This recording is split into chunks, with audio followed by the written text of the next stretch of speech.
Now we're in Portland, Oregon, where this masked man seems to be acting normal, coming to greet his neighbor.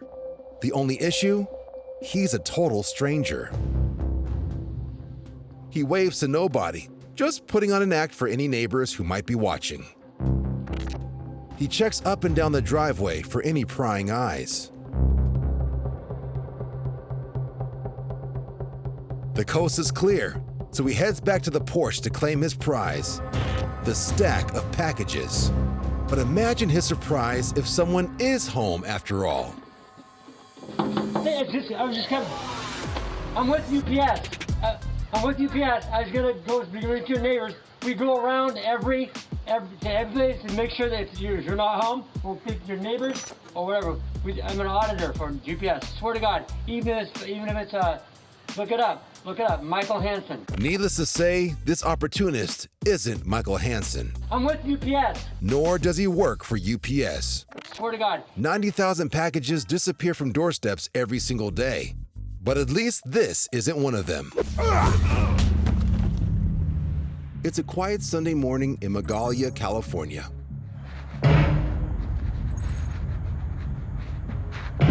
Maybe it's not that quiet.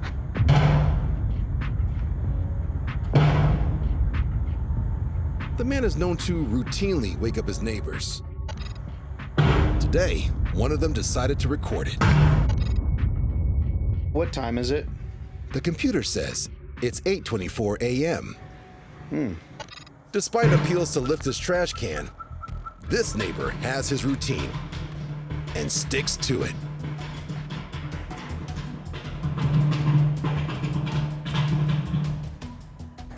Wow. 45 miles northwest of Chicago is the city of Crystal Lake, Illinois, home to Aaron and Samantha Helmer and their 3 children. Our neighborhood is nice, quiet, suburban American neighborhood. We've lived here for 4 years. We get along with all of our neighbors out here. At 3 a.m. one morning, Aaron is awoken by an intruder alert from his home security system.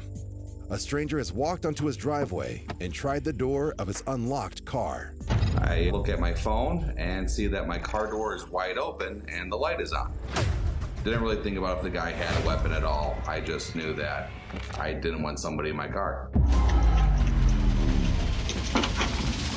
Oh my God. I slammed the car door shut on him just to kind of stun him because I didn't know what kind of size person he was when I first ran up to him. Oh my God. I'm 260 pounds. I'm a big guy. He was about 120 pounds soaking wet. Drop whatever you have in there, okay? Yeah. All right? You okay? Yeah, I'm so sorry. I think this kid was scared that I came outside of my underwear. What do you have in there? Your wallet? Where's it at? Then I had to call my wife and wake her up out of bed at 3 o'clock in the morning, and I was scared doing that. I was trying to make money or something? I'm hiring. Everybody's hiring. Yeah, so much I don't want to explain it, but... Aaron called my phone and asked me to see if his wallet was on the counter in the house. I like to sleep, so I was not very happy that I got woken up to some kid breaking in her car. Is my wallet in there? So when I walked out, I just said it like right away, like, call the police. Like, why are we standing here? What the f*** you doing? I'm really sorry. But then, like, I saw it was a kid, and I could see that, like, Aaron was kind of unsure of how to handle the situation. I just went into mom mode. What else you got? What else did you steal from other f***ing people? Just some watermelon. How old are you? 17.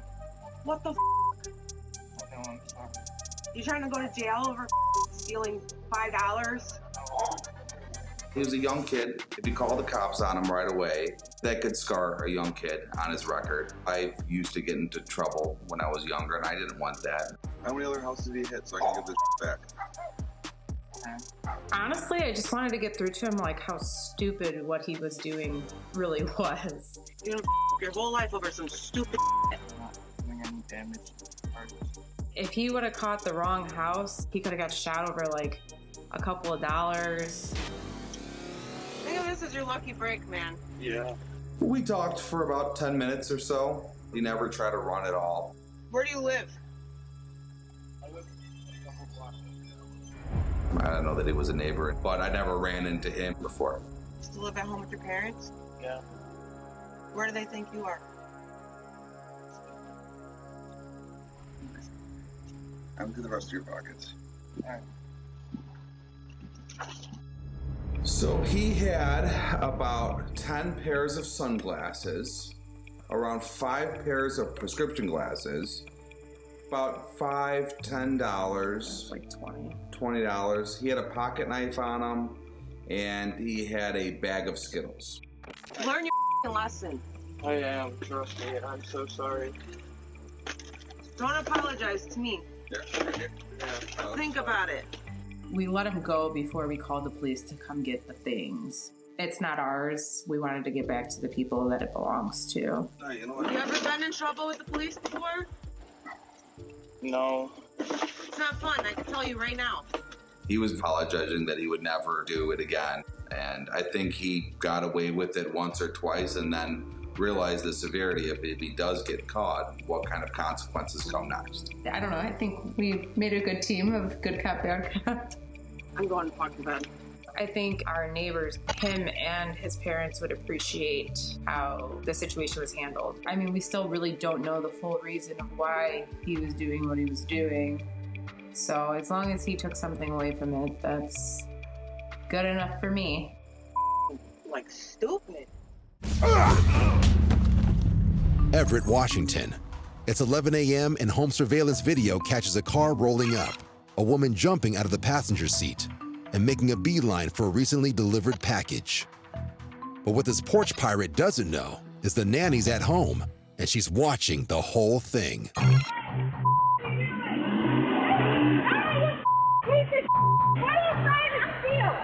With the getaway car gone, nanny Kate Anderson, who's more used to grappling with a 1-year-old, grabs a hold of the suspect and shouts to a passerby.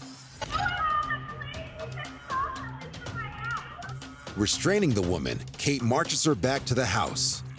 But at one point, the thief tries to make another getaway. I am not letting you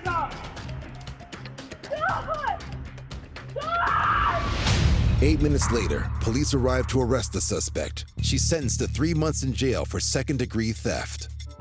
The local sheriff's office says they do not recommend anyone tackles a package thief. But they did let the Rambo nanny know they're hiring. The seaside village of Woodburn in northeast England, where garbage day means a trash bin war between two neighbors. This older woman thinks the full trash bins should await emptying on the sidewalk, whereas her younger neighbor is adamant that they belong in the parking lot. The woman proceeds to drag the bin back to where she first placed it, while the elderly woman drags another bin to her chosen spot. Back and forth the two women go like a game of musical trash bins. Not even the sight of another neighbor filming can stop their childish behavior. Hi. According to Danielle, this disagreement has been going on for weeks, and both women seem determined to fight until the other waves the white flag. After over 2 minutes of dragging trash cans back and forth, the younger woman appears to relent and returns inside, just as two other neighbors arrive on the scene. But mere seconds later, she returns to the front line, and the trash bin battle resumes. Even a friendly neighbor can't seem to broker a peace agreement between these two bitter enemies. No word if this is the last battle in the great trash bin war. We all remember our first neighborhood crush. That certain boy or girl who made our heart jump every time they walked down our block. For Jared here, that special someone is named Grace, and he's come to pick her up for their very first date. But he's about to learn that doorbell cameras can keep an eye on more than just a home and a neighborhood. Hello, Jared. This is Pedro. This is Grace's dad. Oh, it's good to talk to you. Oh, sorry I can't meet you in person because I'm at work. So at least I get to see your face, but you don't get to see mine. All right. Where you guys going? I think we're gonna go to the Roadhouse and then maybe a movie. Okay, which movie you guys gonna go see? Hello? Hello, my young daughter. Just hold on 1 minute.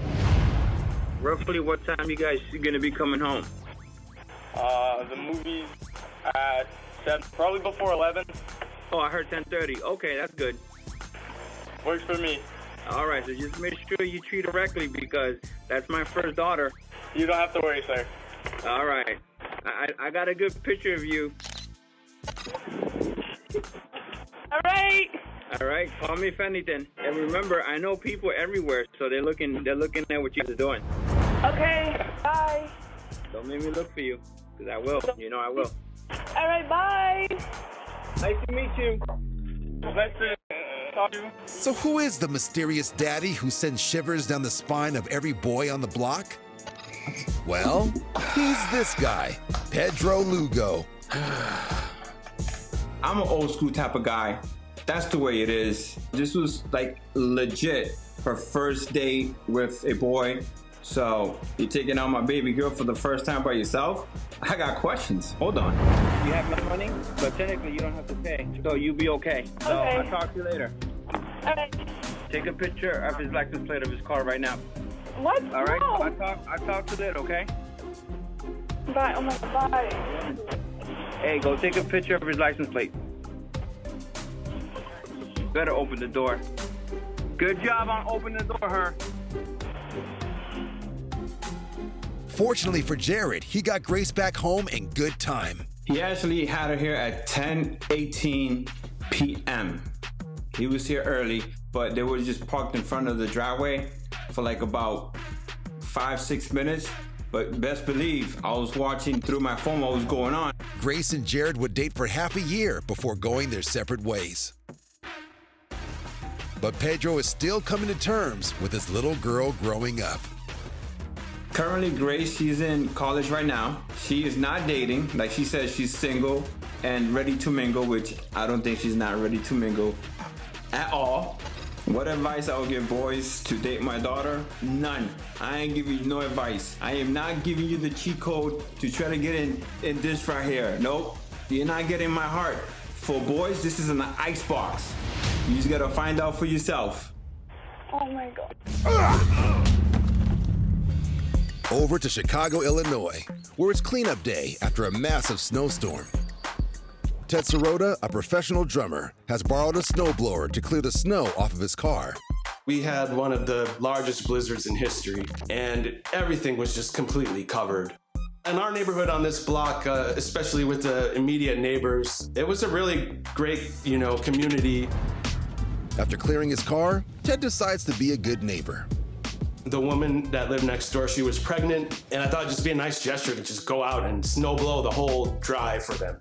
Only Ted knows to be wary of a man who lives on the other side of his neighbor's garage. A man called Gary. You don't blow snow up here! Gary, to me, was never friendly. I don't know why. When I would see him, I would say hi, and he would just kind of sneer at me or look away. So with the snowblower, I was very conscious of Gary and how sensitive he is about his property and his property line. I was completely done with the job, and I was getting ready to go back in when he came out. And I thought, oh no, here we go. You don't blow snow up here! So your yard should be completely snow-free, right? It is snow-free! Because you're Gary, right? It is snow-free all the way back to there! Okay, well, this wasn't clear. Yes, it was cleared! It was cleared at 11 a.m. Can you yell a little bit louder so everyone in the neighborhood can hear I don't you? give a who the hears it! Really? Okay, well then go ahead, yell louder. I have my hat on, so it's protecting my ear. I like to use humor to try to diffuse situations. I think people take things way too seriously for the most part. But if you want to be such You don't blow it here anymore! Okay, sir. Now clear it out! I'm not clearing. You Yeah. You worthless pile of Once he started yelling in my face, I just kind of played along with him, man. Definitely pushed his buttons. Go back inside where it's safe for you, okay? you! Okay. Do not clear off my can! Oh, okay. I won't touch your garbage can. I'm sorry I touched your garbage can. Oops. Oh, you are a Gary. Psychopath. Oh my God. All right. You're a psychopath. I'll tell Chris I was trying to do something nice for him. You weren't. And you came out here. What, you think I'm clearing off that garage for me? Look at it, dumb. Put it here. Where should I put it? I don't know where, but you don't do it here. You tell me, I don't Your know Highness. Tell me where to put it. Show me. Not here. You know, I do regret kind of the nastiness of the argument. I'm not clearing. I think that every little confrontation in our neighborhoods could probably be resolved in a positive manner that would uplift humanity instead of bring us down. Bye. Have a nice day, Gary. Oh, shut You up. snowball later. You. You are incredible. And I believe Gary is still there, but I haven't seen him recently. And as a gesture of peace and understanding in the world, I present Gary Snow with the flower. All right? You. Porch Pirates come in all shapes and sizes.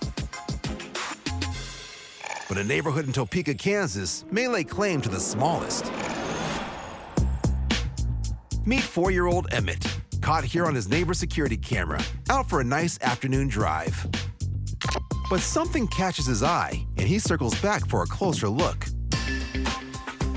Emmett puts away his sippy cup and makes sure the coast is clear before jumping into action.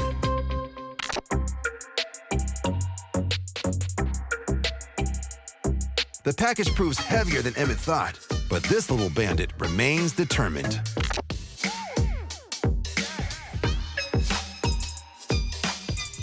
Finally, with his prize stowed in the back, Emmett makes his getaway.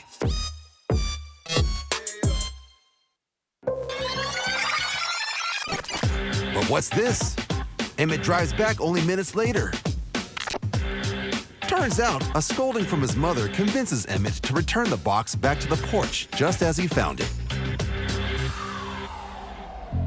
The neighbor and Emmett's family can all laugh while watching this footage. But what was in the package that gave Emmett so much trouble? According to the neighbor, a set of 4-inch heavy-duty caster wheels.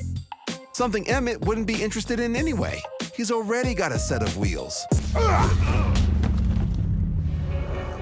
It's the middle of the night, and the men filming this video have just been woken up by a neighbor revving the engine of his muscle car. Where are the cops? It's been going on for 10 minutes. The neighbor seems to be pushing his car to the absolute limit. Until...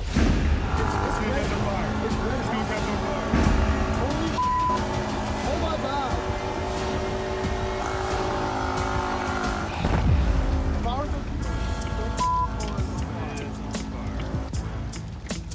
The car is now in danger of exploding, so the man wisely bails out.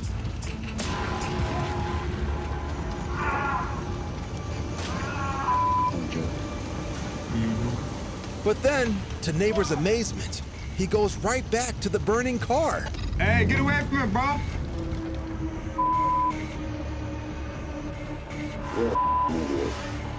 I'm getting out here. Let's do it. Finally, the man comes to his senses and stumbles away just in time. That would explode. Yeah. I feel like we need to back dude.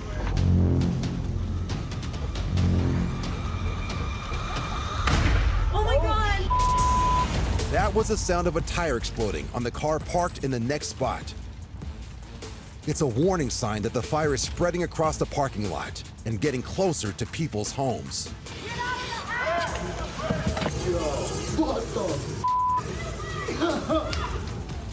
Panicked neighbors have dialed 911. And when the fire department arrive, they are fortunately able to stop the blaze from spreading much further. This turned from a noise complaint to, oh my God, I need 911.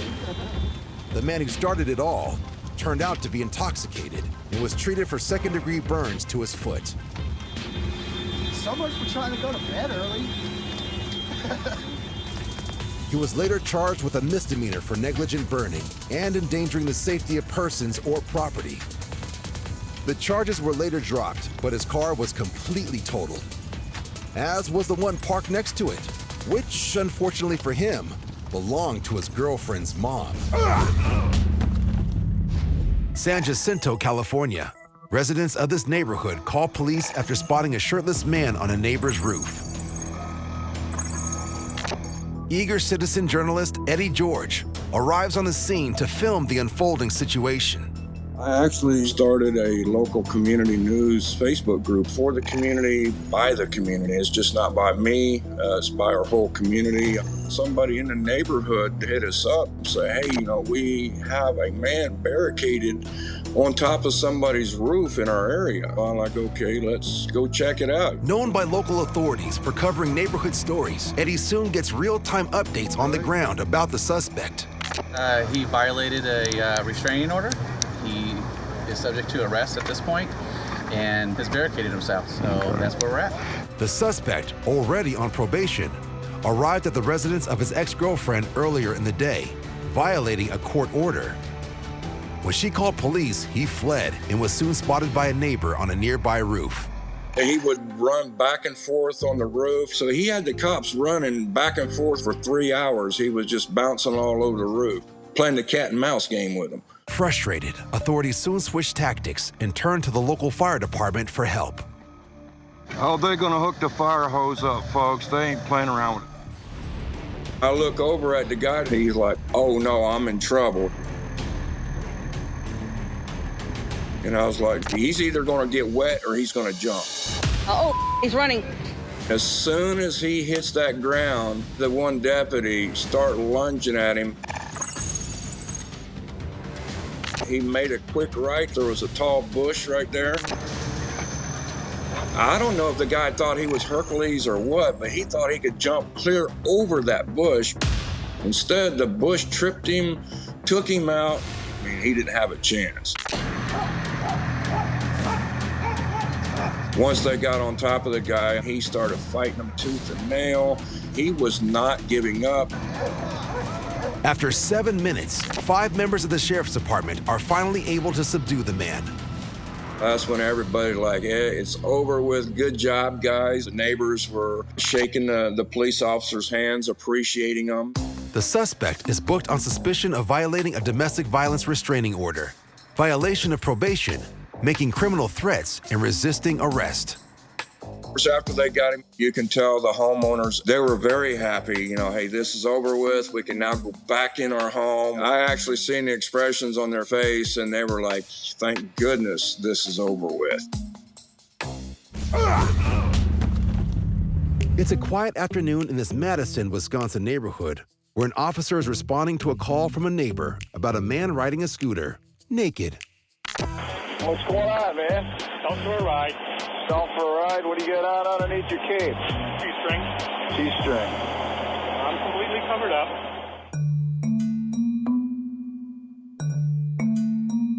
Police officers are generally prepared for anything.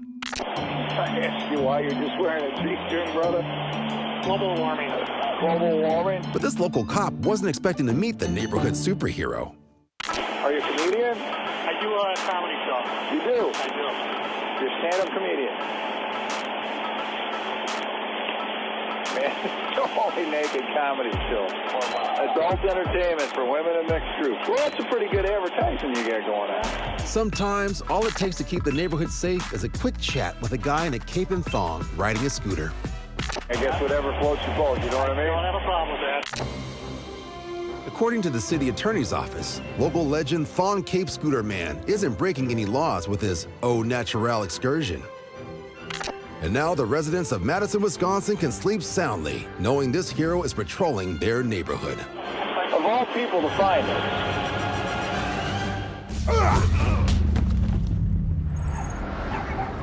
Like here in Tennessee, where dogs are barking at this guy's truck as it goes up the hill. Just off camera, the truck pulls up and the driver hops out to make his delivery. But he forgets one very important thing, and the dogs are the first to notice. He's forgotten to put the truck in park.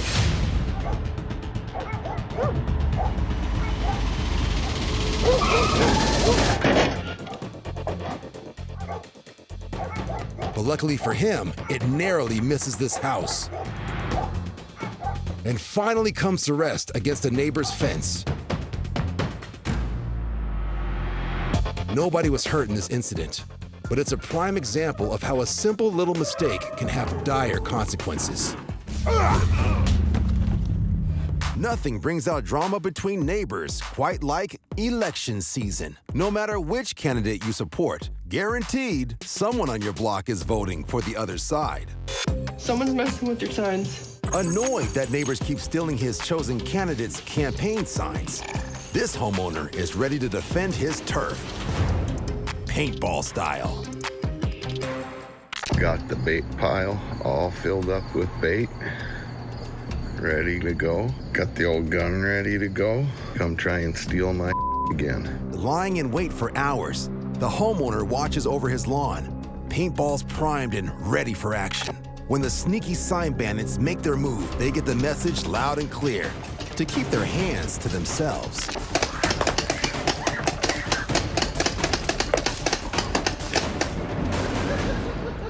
Apparently, not everyone in the neighborhood has heard about this homeowner's tenacity towards protecting his property. For another neighbor attempts to steal the signs the very next night. What the And he also receives a barrage of paintballs.